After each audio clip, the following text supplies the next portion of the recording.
Today, let's talk about the principle of time and promises. I'm going to read you from 2 Samuel chapter 21, verse 1, where we read, "Now there was a famine in the days of David for 3 years, year after year. And David inquired of the Lord, and the Lord answered, 'It is because of Saul and his bloodthirsty house, because he killed the Gibeonites.'" People don't always get wiser as they get older, but King David certainly did, at least in some ways. In the face of a national crisis, he did the right thing. David inquired of the Lord. This means that David wisely sought God in the face of chronic problems. David was concerned after the first year of famine, and even more concerned after the second year. But after 2 years of famine, didn't make him look to a spiritual cause. But after 3 years of famine, David inquired of the Lord. This shows that David didn't see a spiritual reason in every problem, but he did not shut his eyes to the hand of God in circumstances. The first and second year, he might see it as a general test of the kingdom of Israel.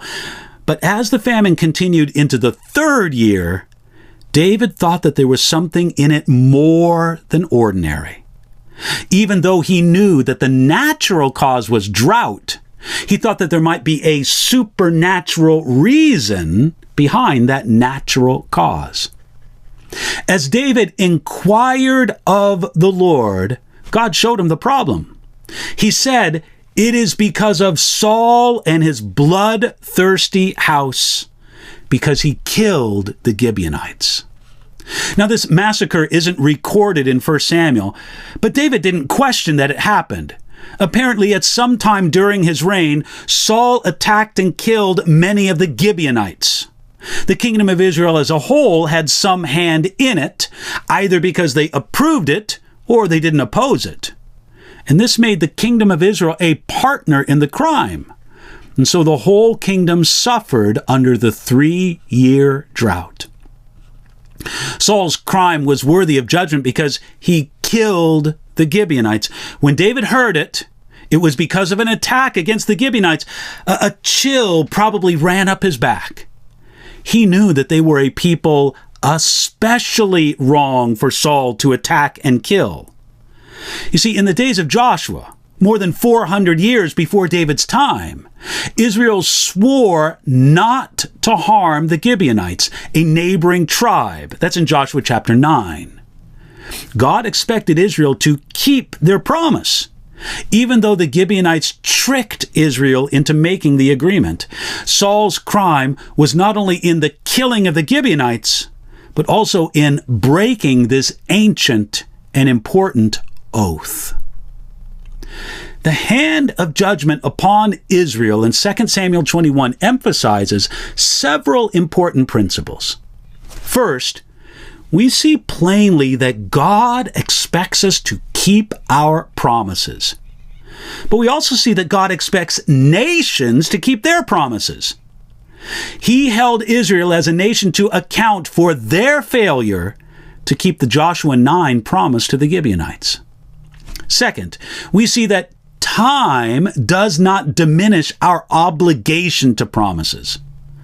It was a long time ago, someone might say. Indeed, it was a long time.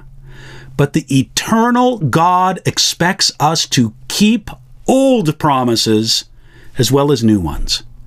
God held Israel to account for a 400-year-old promise.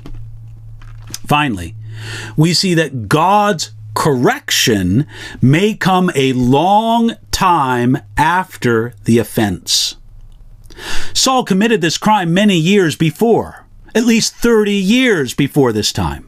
God gave Israel plenty of time to see their error and correct the problem. But after many years, God brought the correction himself. If correction is not immediate, it still may be on the way.